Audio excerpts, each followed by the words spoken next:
E antes de começar a conversar algo com você, eu queria orar e fazer um pacto com você. O pacto dos fortes. Retorno aqui para mim estava bom, ficou ruim. O pacto dos fortes. Esse discipulado chama Strong. Strong é forte em inglês.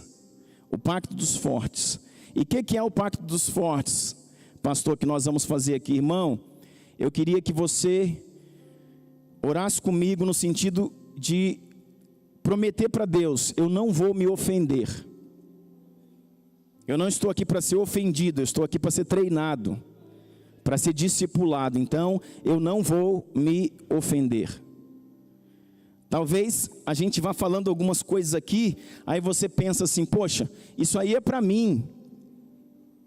Né? Será que o pastor está falando de mim? Será que é uma indireta para mim? Não, irmãos, a gente não dá indireta aqui. Geralmente a gente dá direta mesmo. Brincadeira. Tudo que nós vamos falar aqui, irmãos, pega alguém em um determinado momento. E vai ter outros momentos que não sou eu que estarei pregando aqui, serão outros homens. E eu também vou estar sendo pego pela palavra. Então não é mensagem, recado para ninguém, irmãos. É a verdade, é a palavra, é a Bíblia. Então num determinado momento, quando você for pego, não fala, será? Fala, não, é para mim. E é justamente por isso que eu estou aqui, porque a palavra é para mim. Porque se fosse para o José, para o Mané, eram eles que estavam aqui, não eu. Eu não gostaria de estar num lugar que a palavra não me alcançasse, que a palavra não me pegasse.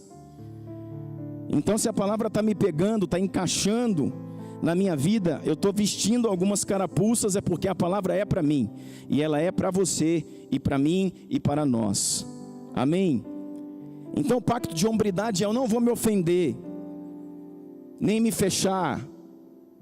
Eu vou receber a palavra, ela vai entrar no meu coração e vai dar frutos.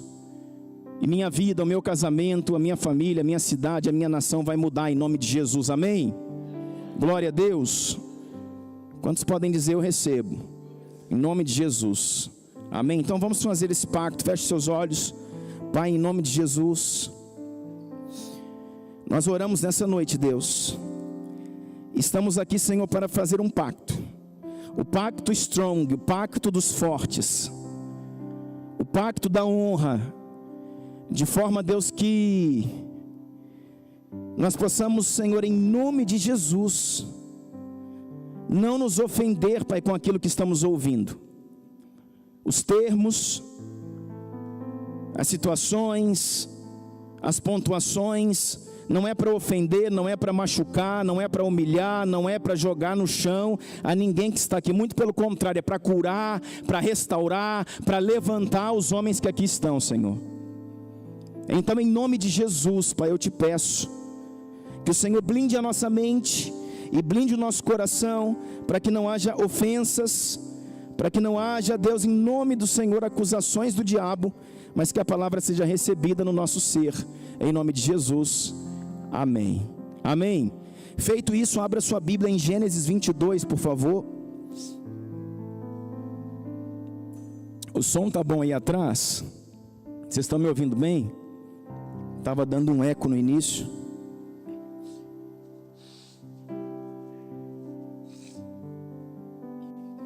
Muito bom, irmãos, estar com vocês aqui. Eu amo esse lugar de discipulado. Nós vamos fazer algumas reuniões e o objetivo principal vai ser a gente só trocar ideias, abrir para perguntas e respostas. É isso que eu quero fazer com esse discipulado. Hoje nós estamos dando só uma introdução, mas eu não quero que isso se torne um culto para homens. Nós temos uma outra modalidade que é a confraria de homens, que é no modelo de culto. Eu quero que o discipulado seja um modelo aberto de perguntas, respostas, debates de temas do universo masculino. Amém? Gênesis 22. Eu quero mostrar para você, irmãos, um homem forte. Eu quero mostrar para você o pai da fé. Eu quero mostrar para você um homem de verdade, que o Senhor escolheu para ser o pai da fé. E quero tirar desses textos, eu não vou sair desse texto, eu vou ficar nesse texto, nessa pregação. Tenho tentado fazer isso nesses dias para ser sucinto. E o meu objetivo aqui não é fazer conexões proféticas hoje e ensinar sobre coisas muito amplas. Eu quero fechar nesse texto, com detalhes desse texto, com princípios desse texto, com as lições desse texto. E abra o seu coração, porque nós vamos falar de homem. Passando algum tempo, Deus pôs Abraão à prova, dizendo-lhe: Abraão, e ele respondeu: eis-me aqui. Então disse Deus: toma teu filho.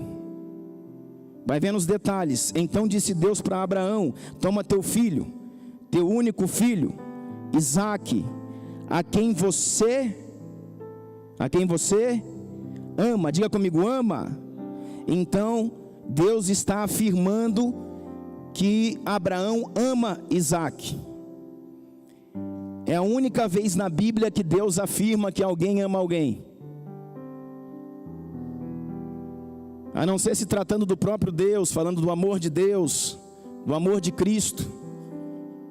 É a única vez na Bíblia que aparece Deus falando que um homem ama o outro homem. Então Deus está afirmando: você ama esse menino de verdade, você ama o seu filho. Pega Isaque, seu filho, seu único filho, aquele a quem, tem uma versão que diz, aquele a quem tu tanto amas. Deus conhecia o coração de Abraão e sabia que Abraão, como pai, amava aquele menino de verdade. Toma teu filho, teu único filho Isaque, a quem você ama, e vá para a terra de Moriá. Olha os detalhes. Então você vai sair daí e vai para a terra de Moriá. Não é em casa, no jardim de casa, nos fundos da casa. É lá em Moriá que você vai. O que é Moriá? Um monte que ficava 3 dias de viagem da onde eles estavam.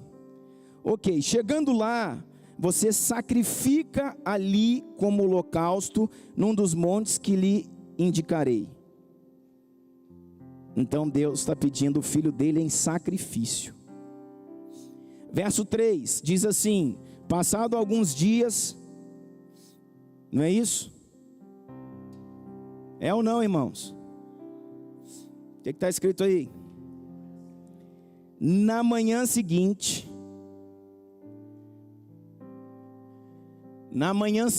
ou seja, de imediato a resposta, Abraão levantou-se, preparou seu jumento e levou consigo 2 servos e Isaque seu filho.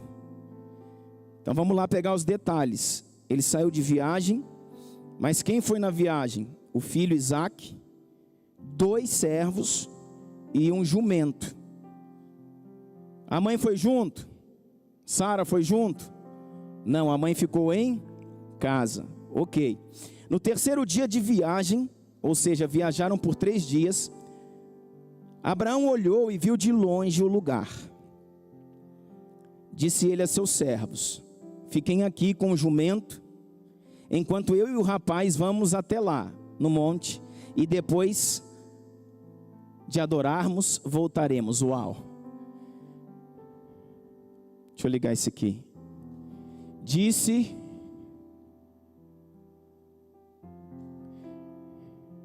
Não aparece. Disse ele aos seus servos: fiquem aqui com o jumento, enquanto eu e o rapaz vamos até lá, e depois de adorarmos, voltaremos. Então a mãe Sara ficou em casa.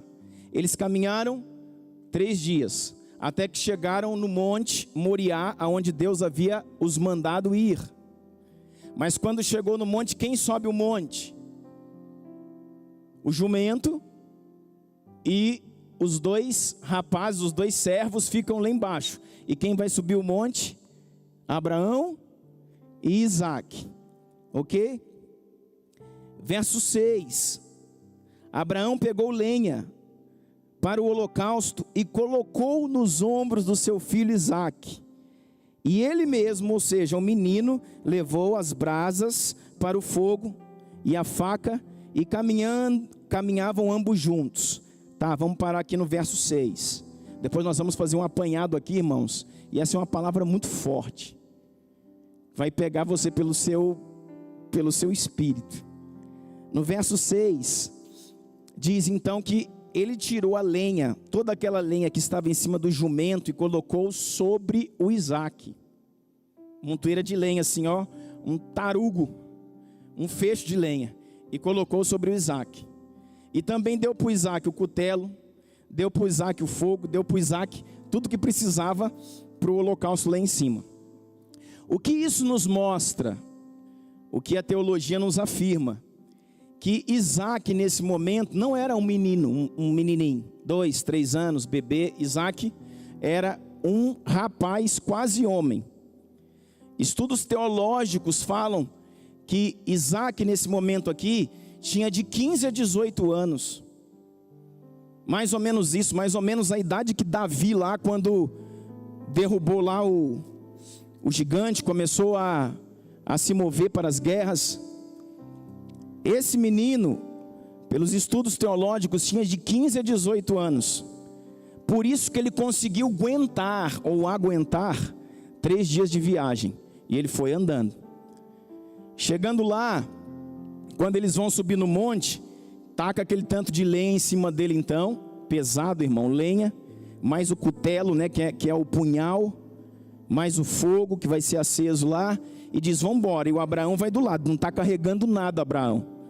Por que o Abraão não está carregando nada, irmãos? Vou fazer uma pergunta para você. Quantos anos tinha Abraão quando Isaque nasceu?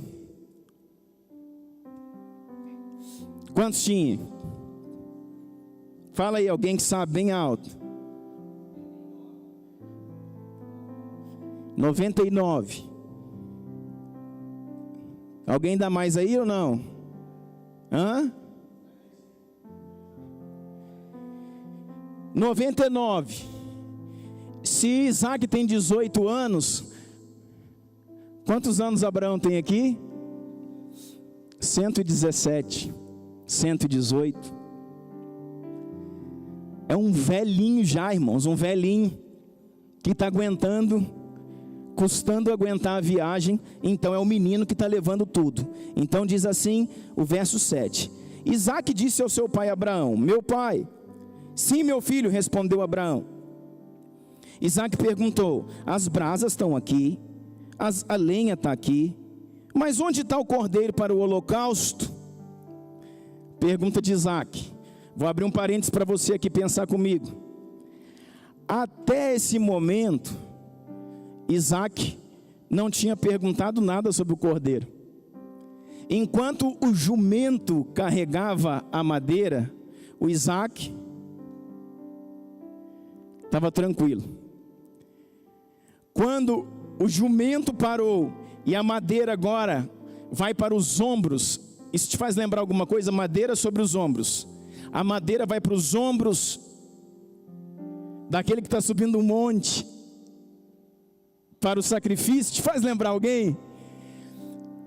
Aquele que está subindo um monte para o sacrifício com madeira nos ombros. E aí nesse momento ele lembra do cordeiro. Poxa pai, essa madeira está aqui nos ombros e está pesada, hein? E também está o cutelo aqui, o punhal. E também está aqui o fogo. Mas cadê o cordeiro que nós vamos imolar lá em cima? Verso 8. Respondeu o pai da fé. Deus mesmo, meu filho, há de prover o cordeiro para o holocausto. E os dois continuaram a caminhar juntos. Deixa eu te dizer uma coisa. Pega atenta para os detalhes do texto, irmão, para a gente ganhar um tempo bom aqui. Quando o Abraão e o Isaque saíram para começar a subir o Moriá, o monte, deixaram para trás quem? Os 2 servos e o jumento. E disseram assim, Abraão, o pai da fé, disse assim, nós vamos lá em cima e vamos adorar. E tendo adorado, voltaremos, eu e ele voltaremos para vós. Olha o pai da fé falando. Ele estava subindo o monte para fazer o quê? Qual que era a missão que ele tinha para fazer? Sacrificar o menino, imolar o menino.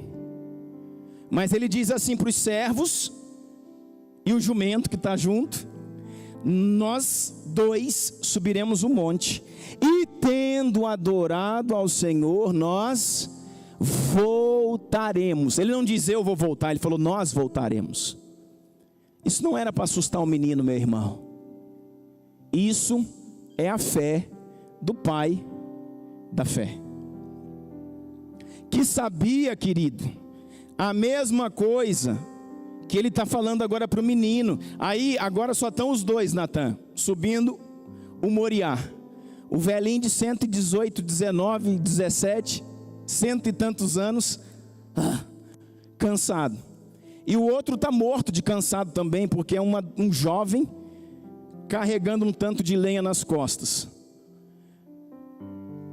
Mas aí o menino pergunta: cadê o cordeiro que nós vamos sacrificar lá em cima? E o pai fala assim: meu filho, olha nos meus olhos. O Deus que servimos, o Deus que amamos, o Deus que adoramos, o Deus que nos submetemos, Ele proverá o cordeiro. Se você fosse um homem de tanta fé como ele, você já tinha falado amém, aleluia, estou recebendo no meu espírito. Estou recebendo no meu espírito. Falou para o menino: Deus proverá o cordeiro. Sabe o que ele acreditava, o Abraão? Que lá em cima Deus faria alguma coisa, Deus impediria que ele realmente matasse o menino. Ou que se ele tivesse que matar o menino ressuscitaria de dentre os mortos. Por quê? Pergunto para você, por quê? Porque Abraão tinha uma palavra. Abraão tinha uma palavra: em Isaque serão benditas todas as famílias da terra. Quando você tem uma palavra, você toma e guarda no espírito. Abra um parênteses aqui: homem que não tem palavra, irmãos, é homem fraco, não é homem forte. Homem que não carrega uma palavra de Deus para perseguir, para percorrer. Homem que não levanta a cada dia com a palavra ecoando no seu espírito, dizendo: eu tenho uma palavra de Deus, e a palavra do meu Deus, do meu Senhor me direciona para esse lugar. Se você não tem uma palavra para perseguir, irmão, uma palavra do Senhor, nessa noite você precisa receber de Deus uma palavra. Amém? Aí, o que acontece? Vamos lá. Eles estão subindo o monte. Verso 10. Verso 9. Quando chegaram ao lugar que Deus lhe havia indicado, Abraão construiu um altar e sobre ele arrumou a lenha, arrumou o seu filho Isaque, colocou sobre o altar em cima da lenha. Então pegou a faca para sacrificar o seu filho. Meu Deus. Deixa eu te perguntar mais uma coisa. Se esse menino não tem 3 anos, 4 anos, 5 anos, mas ele tem 16, 17, 18, e o velhinho Abraão tem 100 e tanto, conseguiria, minha pergunta para você, a Bíblia se entende pensando e recebendo no Espírito, conseguiria um velho de 100 e tantos anos imolar um menino de 18 se ele não quisesse? Se ele não deixasse, se ele não permitisse? Conseguiria um senhor de 117 anos matar um menino de 16, de 17, se ele não quisesse? Dizendo: ô louco meu, o senhor ficou doidão, hein pai? Tô caindo fora, Cadê o cordeiro, papai? O senhor falou que o cordeiro estaria aqui em cima. Pois é, filho, mas eu quero te dizer que o cordeiro é você. Você é o cordeiro, foi você que o nosso Deus pediu em holocausto. Eu preciso sacrificar você. Aqui, irmãos, está uma das histórias mais sobrenaturais das Escrituras. Porque eu não tenho tempo para falar, falei que não entraria na parte profética.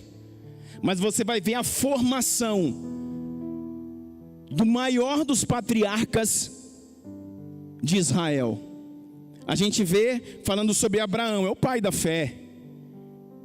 Com alguns problemas, algumas questões, a gente vai ver Isaac, a gente vai ver Jacó. Mas quando você estuda a vida de Isaac, você vê Isaac tem princípios em suas vidas que Jacó e Abraão não têm. Aqui nesse momento você está vendo um menino de 16, 17 anos que acredita no que o pai está dizendo, que acredita na fé do pai, no amor do pai, na devoção do pai, na missão do pai. Um menino que acredita que o pai ouve a Deus. Um menino, um adolescente, um jovem que acredita que o pai não é louco, que o pai anda com Deus, que o pai tem fé em Deus, que o pai ama Deus, que o pai está com Deus. E quando ele explica para aquele menino, dizendo: você não pode correr, você não pode fugir, você nasceu de um ventre estéril, filho, sua mãe não poderia gerar, foi o Senhor quem nos deu, e o Senhor que fez com que você viesse, Ele é suficiente, poderoso para te levantar de dentre os mortos, de dentre esse altar de sacrifício. E o filho, acreditando na missão do pai, se entrega. Se o Senhor diz que é, então é. Deixa eu te falar uma coisa, papo de homem, irmão, forte demais, muito pesado, desafiador. E a gente fala: uau, que história. Agora eu pergunto para você: quem de nós com 100 anos, tá difícil chegar nos 100 anos, né? Vou diminuir bem. Quem de nós com 85 e um filho de 17, 18 levantaria um cutelo para o seu filho e diria: o Senhor mandou te matar, e você sabe como é que é a nossa fé, a nossa vida, a nossa família, por favor, se entregue? E ele se entregaria.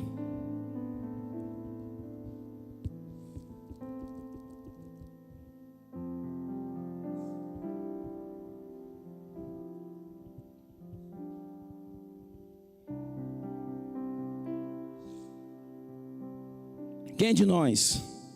Ninguém. Nem o meu, nem o seu, nem o de ninguém. Qualquer filho dessa geração picaria a mula e falaria: você é louco, é pai? Chegaria em casa correndo como se corresse a meia maratona ou a maratona completa. Encontraria a mãe, Sara, dava um abraço na mamãe: ai, mamãe, que bom que eu encontrei a senhora. O pai ficou louco, ele quer me matar. O pai bebeu uma cachaça, ficou doido, ele quer me matar. Mamãe, por favor, mamãe. Igual o Kiko: mamãe, mamãe. Essa é a geração, irmãos, de homens de hoje. Infelizmente, essa é a geração dos homens de hoje. Às vezes, querido, nós entramos num pseudo engano, ou num pseudo acerto. Às vezes nós entramos num lugar de anestesia, pensando: se meu filho está bem, se meu filho está em casa, se meu filho está vestido, se meu filho está comendo, se meu filho é inteligente, se meu filho estuda, se meu filho tem boas notas e é educado, está tudo certo. Luz vermelha, acenda. Acenda de luz vermelha aí. Tem aí uma luz vermelha e uma sirene? Acenda. Não está tudo certo. O problema dessa geração, querido, não é ensino. O problema dessa geração, embora, vamos corrigir, o problema dessa geração é ensino também. É ensino. é educação e muitas outras coisas. Mas ainda que eu corrija o ensino, corrija a educação, não resolve por completo. Por quê? Porque vai chegar um momento, querido, que não é o que ele sabe, que não é onde ele estudou, que não é quantas medalhas no futebol ele ganhou, que não é qual faculdade que ele conseguiu passar, que não é o casamento que ele conseguiu arrumar, que não é a esposa que ele conseguiu conquistar. Vai chegar um momento como esse que nós estamos vivendo, que é o tempo da crise, que ele vai ter que ter mais do que tudo isso, ele vai ter que ter fé inabalável. Ele ou ela, né? Vocês também têm filhas, eu tenho. Ele vai ter que ter um equilíbrio emocional. Alguns chamam por aí de inteligência emocional. Ele vai ter que ter, irmãos, uma maturidade, um equilíbrio, uma centralidade, uma ousadia, uma coragem, que a escola, o ensino, a educação não transfere, meu irmão. E o que transfere então, pastor, papo de homem, a sua atitude. O seu filho vai se mover pelo que você é, pelo que ele vê você fazendo, e não pelo que ele vê você ensinando. Não adianta, meu irmão, no momento da crise, você amarelar. Não adianta no momento da dificuldade você escorregar. Por quê? Porque ensinamos algo, mas agimos de outra forma. E os nossos filhos, irmãos, o que eles carregam hoje é inteligência. Maturidade não tem nenhuma. O meu não tem, o seu não tem nenhuma. É uns meninão de 12, 13 anos, meninão. Nessa época aqui, meninos de 12, 13 anos, 15 anos lutavam guerras. Ah, mas o tempo é diferente. Por isso mesmo que o tempo é diferente, que os homens também são diferentes.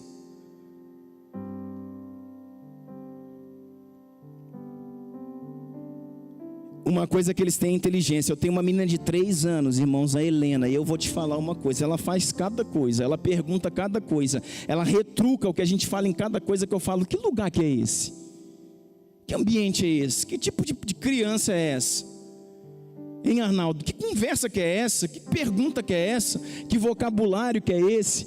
Então, se eles estão assim com 3, com 5, com 7, você acha que seu filho de 8, de 9, de 10, irmãos, não sabe tudinho quem você é? Aonde você acerta, aonde você erra, aonde você enfrenta, aonde você amarela, aonde você fala e faz, aonde você só ensina, mas não vive. E eu queria tirar essa palavra só de cima dos filhos, porque às vezes tem jovens aqui que nem filho tem. Eu quero dizer que não são os olhos só dos filhos, irmãos. Você que é jovem, você tem pai, tem mãe, tem irmãos, tem vizinhos.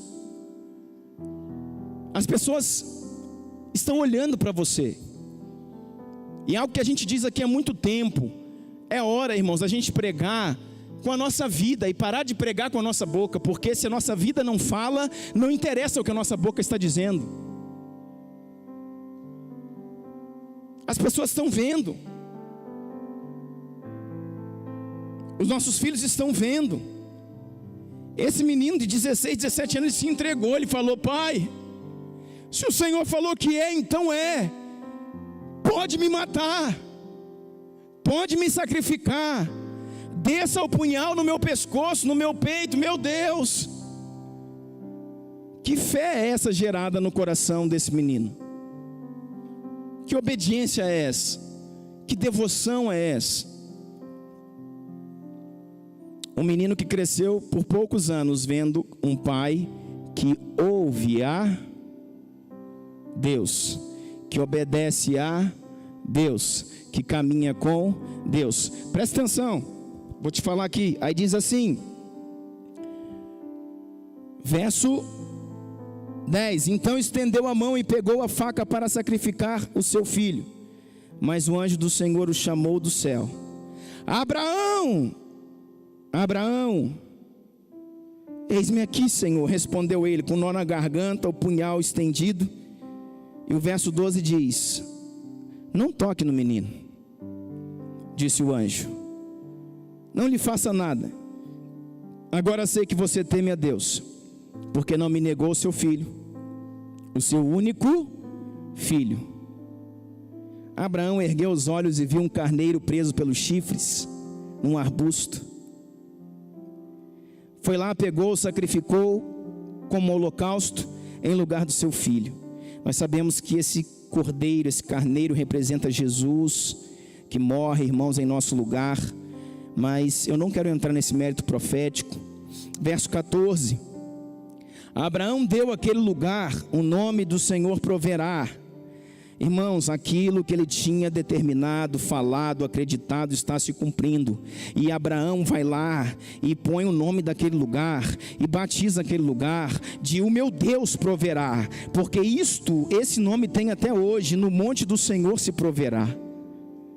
Pela segunda vez o anjo do Senhor chamou do céu Abraão e disse: ah, meu Deus, meu irmão, uma coisa que eu quero que você, quem aqui entender aqui, precisa entender aqui você precisa ouvir a Deus cada dia, em Simval, cada dia. Por quê? Porque o que Deus está falando hoje, amanhã pode ser diferente. Tem gente hoje fazendo algo e se arrebentando, presta atenção. E você fala: cara, para com isso. Mas Deus mandou. Mandou quando? Ah, Deus me deu uma palavra lá o ano passado. Eu falei: e hoje? O que Ele falou para você? Ah, não, pastor, Deus não muda, irmãos, não muda no propósito, muda nas formas de se mover. Nesse texto você vê Deus falando 3 vezes, não é uma. Deus falou para Abraão: Abraão, e ele: Abraão. Pois não, Senhor. Quantos conseguem ouvir a voz de Deus? Quantos conseguem ouvir a voz de Deus? Pontos desse texto que precisamos tirar para nós. Lições que precisamos tirar para nós.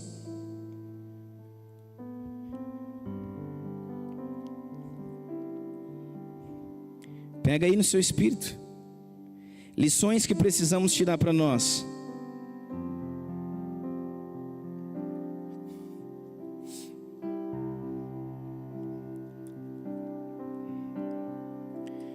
Primeira delas: Deus nos prova. O texto começa dizendo assim: e depois destas coisas, Deus provou a Abraão. Escuta uma coisa que eu vou ensinar para você, nunca mais esqueça. Deus só prova quem Ele quer abençoar. Deus só prova quem Ele quer promover. Deus só prova quem Ele quer puxar um degrau para cima. Porque, irmãos, tentação vem do diabo. Deus não tenta ninguém, é Satanás que tenta. Você tem que resistir o diabo, ele fugirá de vós. Mas provação é prova, prova é teste. E Deus só dá teste para quem Ele quer promover. Deus só dá prova para quem Ele quer levantar, para quem Ele quer promover. Se Deus sabe, pastor Arnaldo, que você não está pronto para uma prova, Ele não vai te provar agora. Quando Ele vê falando: cara, esse cara vem respondendo bem, esse cara é um homem forte, strong, esse cara é homem de honra, esse menino é um menino joia, vou provar ele, porque estou querendo promovê-lo, estou querendo aumentar o seu nível de autoridade espiritual, estou querendo liberar para ele uma ação dobrada, quero abençoar a sua vida, vou provar ele, porque, irmão, a única coisa que caiu do céu foi Satanás. A única coisa que caiu do céu foi o diabo. Deus mandou um pé nele e ele caiu, veio rodando. Tudo que nós vamos conquistar, conquistaremos sendo provados com a nossa fé. Primeiro ponto, Deus prova. Segundo ponto, de um homem forte que o texto nos ensina, é preciso ouvir a Deus. Provou Deus a Abraão, dizendo: Abraão, eis-me aqui, Senhor. Vai à terra de Moriá e sacrifica o teu filho, único filho, a quem tu amas. Ele está ouvindo. Então, segundo ponto, todo homem forte precisa ouvir a Deus. Estava falando disso aqui. Deus falou 3 vezes. A primeira vez Deus falou: sacrifica, e ele foi. Só que lá na frente o Senhor vai dizer: não sacrifica mais. E por que, Rafael? Ele ouviu Deus falar a segunda vez, ele não sacrificou. Já pensou nisso? São coisas que no texto você não pega. Deus falou comigo, aí você pegou a missão e saiu correndo, igual um leão para cumprir. Mas no meio da missão o Senhor falou de novo: qual que é a missão agora? Aborta, volta para casa. Voltei para casa. Mas se você ouve só uma vez, vai lá e faz. Aí você vai lá e faz. Só que Deus já está gritando: volta. E você continua indo, vai dar ruim. Vai dar B.O., irmão.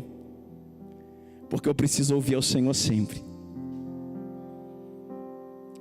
Então o Senhor falou: mata o filho. Ele foi matar. O Senhor falou: agora não mata mais. Aí ele falou: então não mato mais. E depois o Senhor falou a terceira vez, recompensando ele por ser aprovado na prova.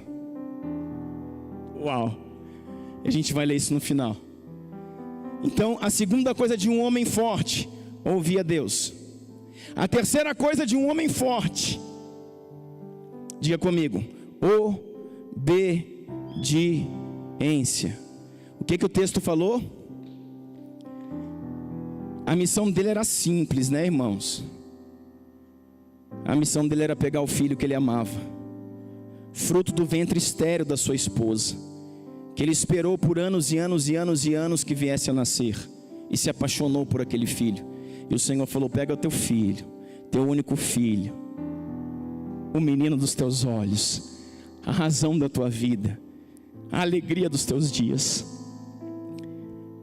entrega ele para mim. Lá no monte você me entrega. Ah, irmão, sabe, a fé que a gente vive hoje leva a gente a entender isso como uma fé simplista. Ah, uma história. Não, querido, a Bíblia não é história, é verdade. Aí diz o texto que de manhã bem cedo saiu Abraão levando o seu filho. Então, terceiro ponto de um homem forte, querido. Terceiro ponto de um homem de honra: obediência, deixa eu te dizer, imediata e irrestrita. Não é obedecer do jeito que você quer. Simval, sai aqui, vai lá na padaria, você compra uma coca e compra pão. Na volta você passa na casa dos parafusos e compra 5 parafusos e traz aqui para mim. Beleza? Beleza, pastor? Missão dada é missão cumprida. E sai. Aí ele volta com pão. Aí a coca? A coca eu não trouxe não. E os parafusos? Parafuso? Ah, pois é, esqueci. Ele obedeceu? Ele obedeceu, pastor. Não, irmãos, obediência incompleta é desobediência completa. Por que nós estamos, irmãos, onde estamos? Negociamos com Deus. Deus fala: a missão é ponto 1, ponto 2, ponto 3, ponto 4, ponto 5. Você faz só 2 pontos da missão e se dá para o suficiente. Obedeci. Você está mentindo para você mesmo, meu irmão. A Bíblia diz assim: não vos enganeis, de Deus não se zomba. Quantos pontos tinha a missão que Deus mandou? 5 pontos. Quantos você fez? Eu sei que talvez você possa estar olhando para mim e dizer: não, pastor, mas é porque isso e aquilo, eu tentei, deu melhor de mim, pá, não consegui e tal. Irmãos, é verdade e não é verdade. Porque a Bíblia diz que Deus não dá missão nenhuma que você não possa concluir. Então tudo que Deus manda eu fazer, entregar, ser, estar, eu posso ser, estar e entregar. Porque a Bíblia garante isso. Deus não vai me dar algo que seja fardo na minha vida, de forma que eu não possa entregar. Se Deus está pedindo, é porque Ele me conhece. Aí eu digo para mim mesmo: não dei conta, não é assim, amanhã. Não, irmãos, a obediência tem que ser imediata. Deus falou hoje, faz hoje. Deus falou amanhã, faz amanhã, não é o ano que vem. Aí a obediência tem que ser imediata e irrestrita. Irrestrita diz que é sem negócio, querido. Isso aqui está aqui na Bíblia para a gente aprender. E fala aí, meu amigão, tem alguma coisa mais difícil que Deus poderia te pedir do que entregar um filho? Quem aqui tem alguma coisa mais preciosa do que um filho? E você vai dizer: ah, pastor. Os conectados com a Bíblia vão dizer assim: a minha esposa. Uau! Se estivesse gravando aqui, irmãos, e ela vendo na internet, você já tinha ganhado a noite. Perdeu o bichão. E está sendo gravado, não está transmitindo ao vivo, mas nós vamos lançar isso aí hoje ainda à noite ou amanhã, sei lá, para você ouvir essa mensagem novamente. Mas se Deus pediu isso para Abraão, querido, era para mostrar que o negócio é quente, que não tem negócio mesmo. Nada que Deus vai te pedir, irmãos, vai custar mais caro que um filho. Então obediência imediata e restrita. Presta atenção. Quarto ponto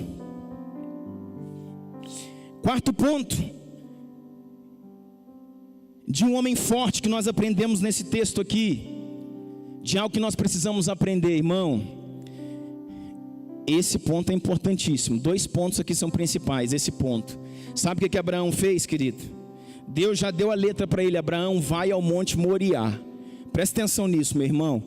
O que você vai fazer não é no fundo da sua casa. O que você vai fazer é lá no Monte Moriá. Aí Abraão vai e a mãe vem atrás. Aonde você vai? Você vai levar o menino para onde? Para onde vai levar o bebezão? Mas uma faca? Uma lenha? Eu vou também. E Abraão falou: não, você não vai não. Sabe o que Abraão está fazendo, irmãos? Tirando Isaac da influência da mãe. Aqui nós começamos a alinhar um pouco mais a conversa. Tirando Isaac da influência da mãe. Você quer fazer, irmãos, filhos de verdade, seja ele homem ou seja ela mulher, menina, você precisa, em certos momentos, tirar os filhos da influência da mãe. Por quê, pastor? Porque é da mãe, irmãos, é da natureza da mãe ser super protetora. É da natureza da mãe dar o que não pode. É da natureza da mãe muitas vezes negociar por causa do choro, por causa da lágrima, por causa da dor, que na verdade não é dor, é o mimo do filho. É da natureza da mãe. Às vezes, olha para mim, às vezes é difícil até para nós lutarmos contra isso, vencermos isso olhando para a chantagem de um filho, quanto mais uma mãe. Olhe para mim, preste atenção no que eu vou falar para você. Dizem por aí que não existe amor como amor de mãe. O amor de mãe é o maior de todos. Ninguém ama como ama uma mãe. Porque o amor da mãe, querido, tem a ver com aquele cordão umbilical, com aquela criança sendo gerada dentro dela por 9 meses. O amor da mãe tem a ver com o cheiro de leite, Natan. O amor da mãe tem a ver com o colo quentinho, com a amamentação. O amor da mãe tem a ver, irmãos, com mais do que sentimento, com uma paixão, com algo que beira a idolatria. Isso é natural. E para isso que existe um pai na história. Para isso que existe um homem na história. Nesse texto aqui, está dizendo que Abraão amava Isaque, sim ou não? E quem foi que falou que Abraão amava Isaque no texto? Foi Deus. Então é inquestionável. Então Abraão, irmãos, não está entregando Isaque porque ele amava o Isaque menos do que você ama seu filho. Não é porque o tempo era outro, não. É justamente por causa da fé, por causa da missão. Por causa da fé, por causa da missão. Quem está falando que Abraão amava Isaque é o próprio Deus. E como que Abraão vai amar Isaque? Levando ele para o monte, levando ele para a morte. Cheguei onde eu queria, no ápice da minha mensagem. Já estou descendo a serra para terminar. Irmãos, o pai tem o ministério do punhal. E se o pai ama como mãe, sua família está fadada. Seus filhos estão fadados ao fracasso. Porque a mãe ama como mãe. Paixão, romantismo, negocia, muitas vezes. O pai ama com o punhal. Tem o ministério do punhal. Corta o cordão umbilical e diz: Isaque é responsabilidade minha. Você, Sara, fica aqui, não dê um passo fora dessa casa. Nós temos algo, eu, Isaque e Deus. O pai tem o ministério do punhal. A forma do pai amar, porque a Bíblia diz que Abraão amava Isaque com todo o seu coração. A forma do pai amar é dando identidade e destino. A forma do pai amar é interferindo no romantismo da mãe. E essa é a sua e a minha missão. A forma do pai amar é interferindo na superproteção da mãe. Isso é dela. A mãe não protege, o pai sim protege. A mãe superprotege. Você já viu um menino aprontando, irmão, botando fogo na casa, correndo e tal? Pelo menos na minha casa é assim. E a mãe tá: ô menino, ô Heitor, ô Helena. E os meninos tá pintando e bordando. Ela fala 10 vezes. Aí quando eu chego, irmão, eu falo uma e já arranco a cinta. Não, mas também nem é assim não, hein?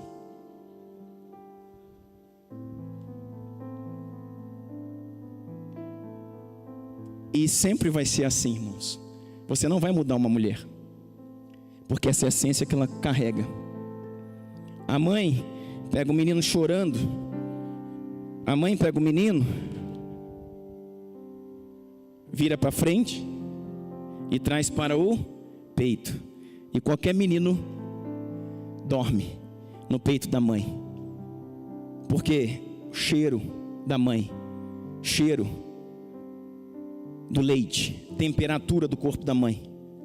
Você sabia, irmãos, que psicólogos, aqueles que leem, sabem disso? Que psicólogos afirmam que de 10 vezes que um menino chora querendo o colo da mãe, 3 vezes é fome, 7 vezes é luxo. 10 vezes que um menino chora querendo para o peito da mãe, o bebê, 3 vezes é fome, 7 vezes é vontade, irmãos, de... É bom, irmão, o negócio. Psicólogos afirmam. Isso vicia o menino desde pequeno. Porque é bom. Fere o peito da mãe, machuca, mastiga. E vai criando um vínculo, irmãos, que a psicologia vai explicando sobre isso. Que é como se fosse uma paixão entre o filho e a mãe. pelo cheiro, pela temperatura, pelos batimentos cardíacos, pelo cordão umbilical não cortado emocionalmente. Mas vai chegar um momento, irmãos, que o pai se apresenta com o ministério do punhal. Porque, irmãos, que a geração de homens hoje é essa geração que nós assistimos, fracos, corrompidos, negociadores, não falam a verdade, não pagam as suas contas, não fazem o que promete, não vão onde disseram que iam, não cumprem horário. Por quê? Porque a maioria deles não teve o pai com o ministério do punhal. Então hoje são uns filha da mãe.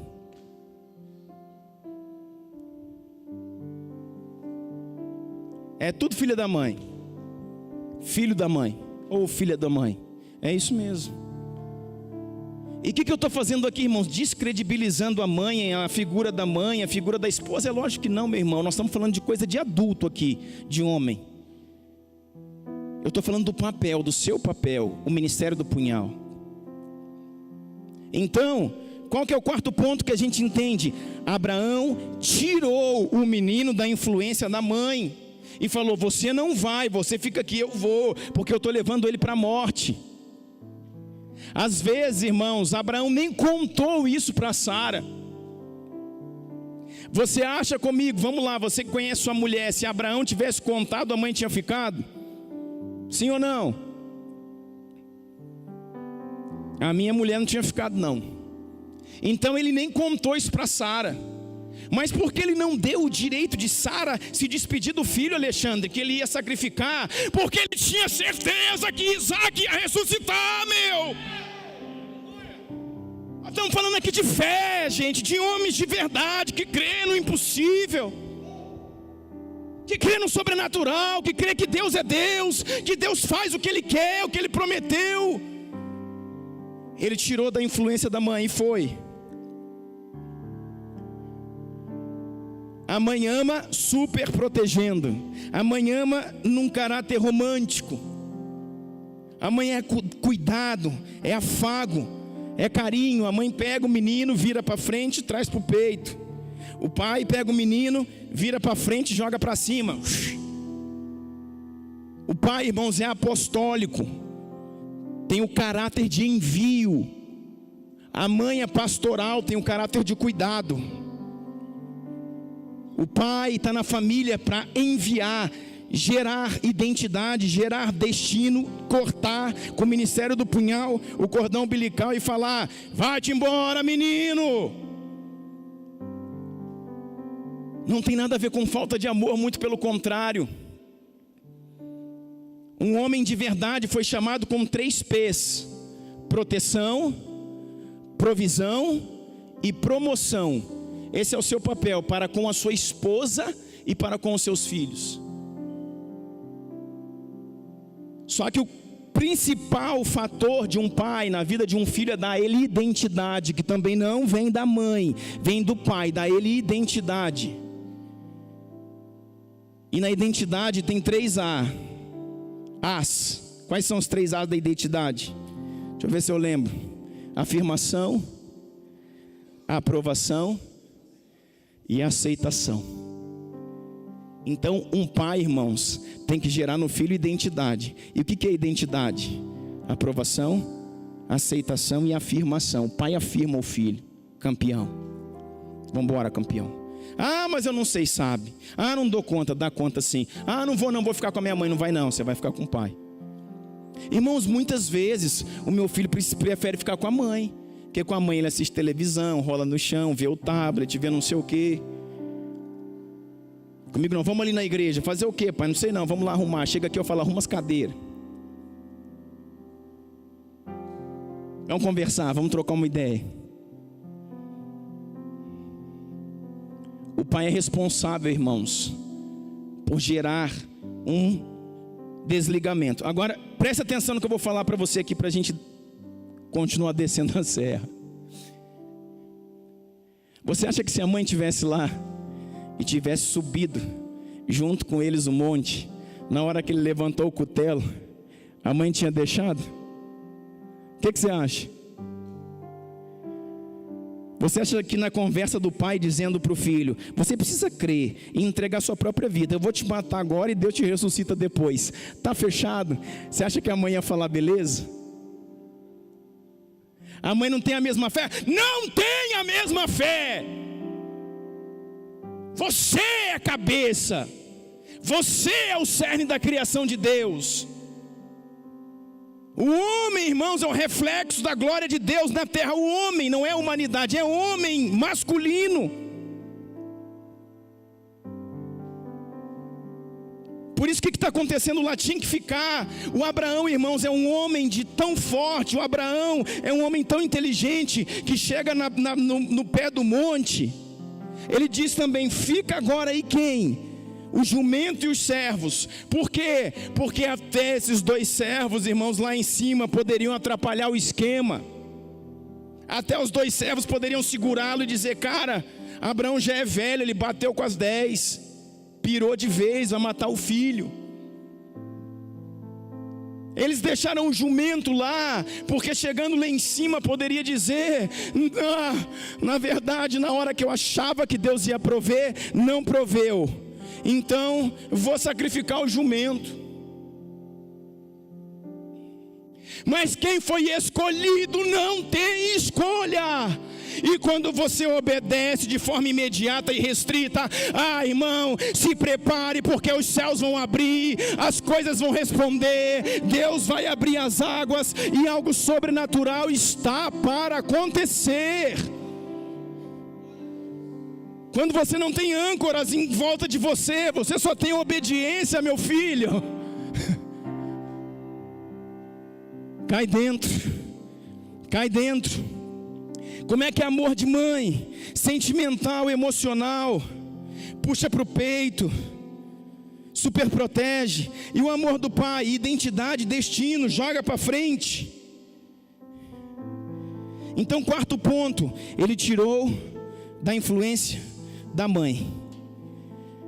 Deixa eu só dizer uma coisa para sair daqui, querido.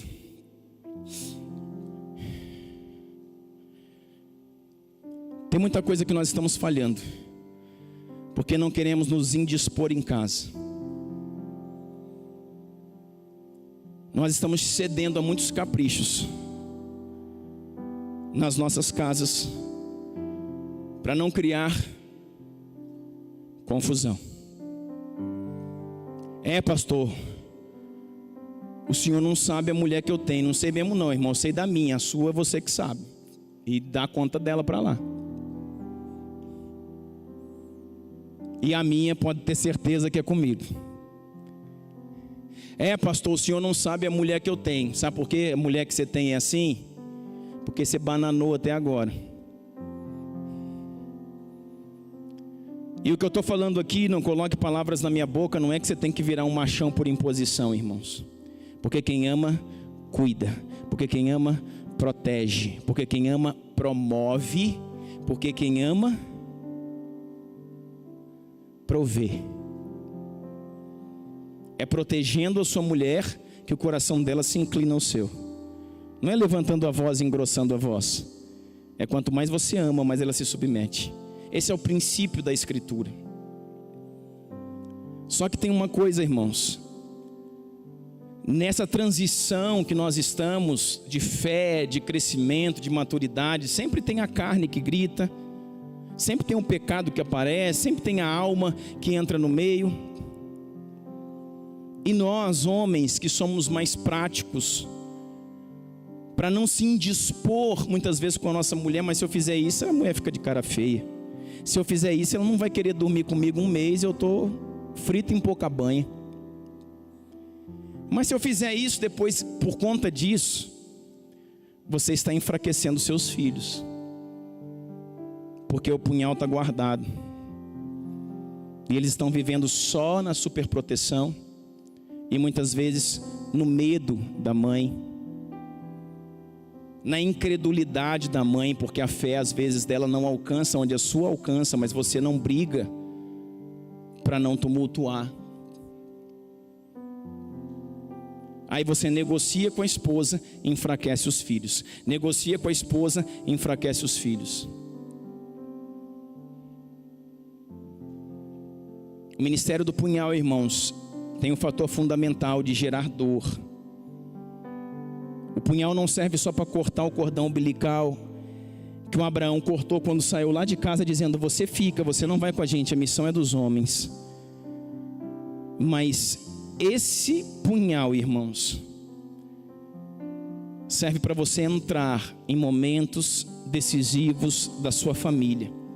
Tem muito homem, querido, de verdade, não é metáfora não, que paga de pitbull. Mas quando a mulher late, irmãos, é só um pudolzinho na coleira. Lá fora ele paga de bichão. Mas dentro ele diz: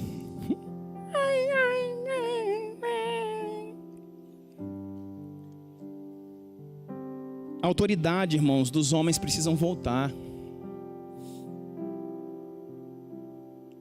Tem homens que eu encontro e falo: cara, não te vi lá no discipulado de homem, você não foi?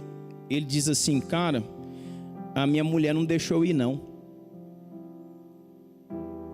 Eu falo: uai, o negócio está esquisito, hein? Ou ele está mentindo, ou ele não tem domínio nem para ir numa reunião para adorar o Senhor. Nós vamos falar aqui, irmãos, de alguns dias da posição do homem para com a esposa. Cuidado, proteção, provisão, promoção. Mas você precisa se posicionar. E todas as vezes que você negocia em nome do romantismo, do capricho, do medo, do desequilíbrio, as mulheres, irmãos, emocionalmente, pelo menos era para ser assim. Tem momentos, tem casas que as mulheres são mais fortes, mais equilibradas do que homens. Mas no desequilíbrio dela, na falta de fé dela, no medo ou no próprio capricho, você negocia para não entrar em conflito. Às vezes, pastor, às vezes, irmão, analisa bem, às vezes vale a pena. Mas em muitas vezes, você está enfraquecendo seus filhos. Por quê, irmãos? Porque eles precisam crescer em maturidade. Quinto ponto. Olha o que diz a Escritura. Joga o texto para mim aí no verso 5. Eles iriam adorar e voltar, já falamos disso. O que é isso? Ter a estratégia e a fé acertada. A estratégia e a fé correta. Nós vamos e os servos vão ficar. Ponto 6, esse aqui recebe no seu espírito. Joga para mim aí, o verso 6. Abraão pegou a lenha para o holocausto e colocou nos ombros do seu filho Isaque. E ele mesmo levou as brasas para o fogo e a faca e caminhou os dois juntos. Irmão, amor de pai é levar para ser abatido. Amor de pai é ensinar a submeter-se a Deus. Sua esposa não vai fazer isso, filho. É você que vai fazer. Sabe por quê? Porque Lucas 9:23 diz assim: Jesus dizia a todos: se alguém quer vir após mim, negue-se a si mesmo, tome cada dia a sua cruz e siga-me. Porque qualquer que quiser salvar a sua vida vai perdê-la, mas qualquer que por amor de mim perder a sua vida, a salvará. Então, irmãos, qual que é o segredo da fé? O segredo da fé é perder a sua vida, entregar a sua vida. Esse é o ministério, é a pregação de Jesus. E quem leva o filho para esse lugar, irmão? É tu, camarada. Sou eu. O amor de pai leva o filho para ser abatido. O amor do pai ensina a submeter-se a Deus. O pai é aquele que circuncida, irmão. Quando circuncida, lê Josué 5. Circuncida é tirar a ponta de carne do pênis. É a fimose que hoje se faz. Lá na Bíblia circuncidava, arrancava a carne. Quem faz isso no filho? O pai. No menino quando nascia, o pai. sangrava, doía. Quem é que está marcando o menino? O pai. Era nesse dia que o menino era batizado, recebia o nome, dá referência à identidade. Quem está fazendo isso? O pai. O pai é aquele que leva para morrer, que quebra os caprichos, que quebra o romantismo da mãe, que ensina o filho a perder a sua vida. Cheguei onde eu queria.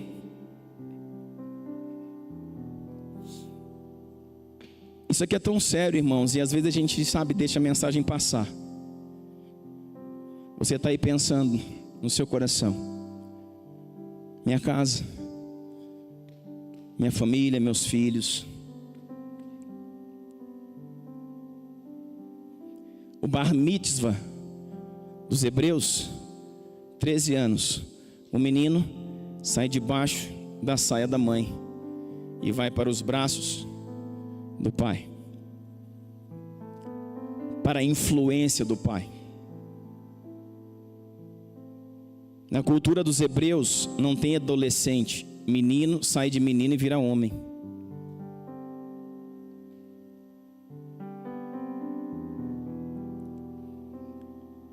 Agora eu penso só nos meus filhos. Não, irmão, você tem que pensar em você. Que tipo de homem sou eu? Que tipo de homem é você? Até que ponto fomos ensinados? Até que ponto isso foi gerado no nosso coração? Até que ponto, irmão, você fala para o seu filho: eu posso até te dar isso, mas não vou te dar porque acho que não é o tempo. Chore. Vai para o seu quarto chorar a dor do filho. Eu já fiz isso algumas vezes. Quando o Heitor chorou, irmãos, tão sentido um dia por causa de uma chuteira. Ele já tinha uma chuteira mais velha e tinha uma outra razoável. Aí queria uma outra. Não vai comprar chuteira agora. A mãe já mandou lá as caixas com as chuteiras, com tudo, para escolher. Essa aqui é bonita, essa e aquilo, para mandar tudo de volta. Ah, mas você não pode dar? Posso dar. Não quero dar. Por quê? Porque ele não tem que ter o que ele quer, ele tem que ter o que ele precisa.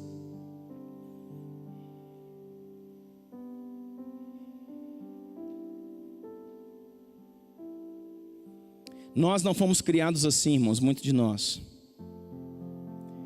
E às vezes na tentativa de dar para o filho o amor que a gente não teve, nós estragamos uma geração. Eu li um texto esses dias, uma frase que está um monte de gente falando aí, assim, que homens fortes geram tempos fáceis. É um ciclo. Homens fortes geram tempos fáceis.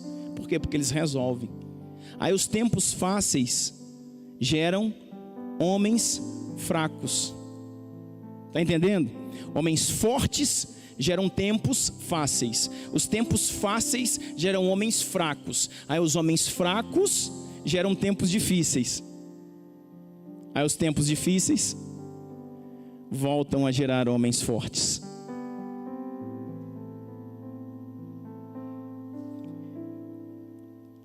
Sabe o que está dizendo esse texto aí?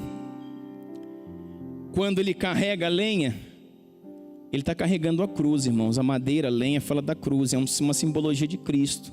Alguém que com a cruz, com a madeira nos ombros, sobe o monte. Sabe o que o pai está ensinando para o filho?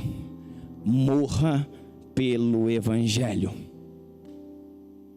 Sabe o que o pai está ensinando para o filho? Sua mãe nunca deixaria você fazer isso, mas essa é a missão. Sabe o que ele está ensinando para o filho? Em momentos da nossa vida como esse, não tem escolha. É obedecer ou obedecer e crer no sobrenatural daquele que nos chamou. Uau! É o que a gente aprende aqui. Colocou a lenha nos ombros do menino. E terminando, irmãos, o último ponto é que todo homem forte, aprovado por Deus na sua escolha, Deus o recompensará. Sabe o que diz aí o texto final? Vamos ler com você para a gente orar. O texto final diz assim: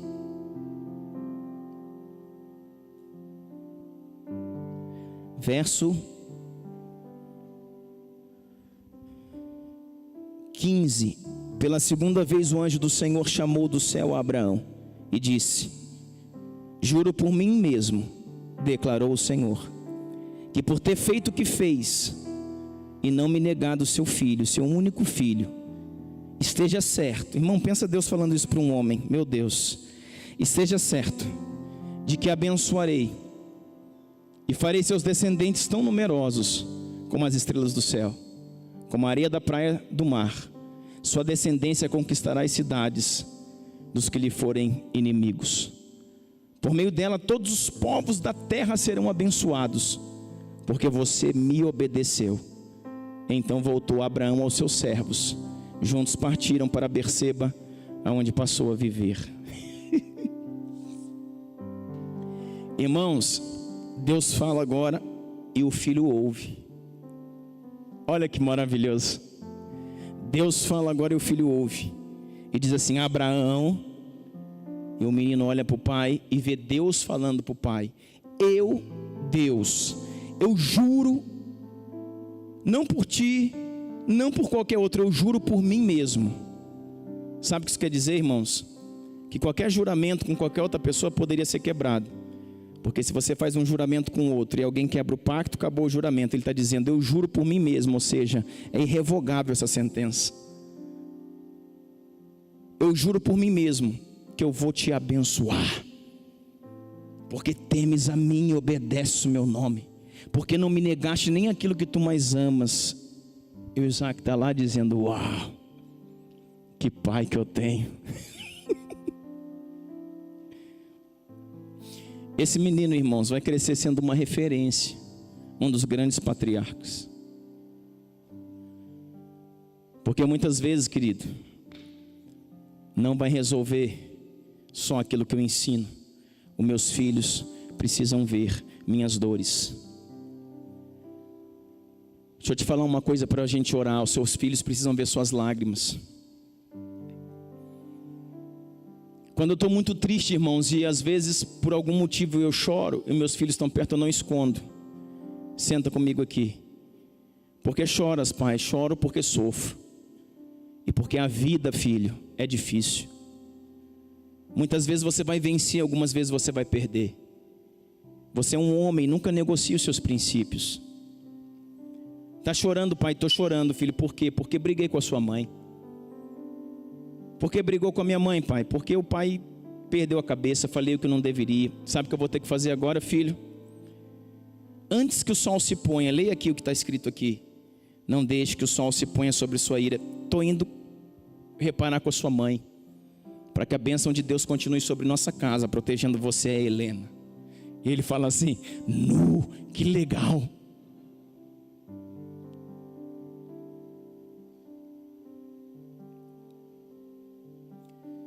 Quando estávamos levantando essa estrutura aqui, irmãos, chamei os meninos, a Helena nem tinha só o Heitor, e fizemos um pacto na nossa casa.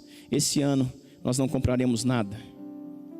Não vamos comprar sapato, não vamos comprar coisa nova, não vamos comprar isso, comprar aquilo. Não tem festa de aniversário para ninguém, não tem presente de aniversário para ninguém. Não tem nada, pai, não, porque vamos botar tudo consagrado ao Senhor.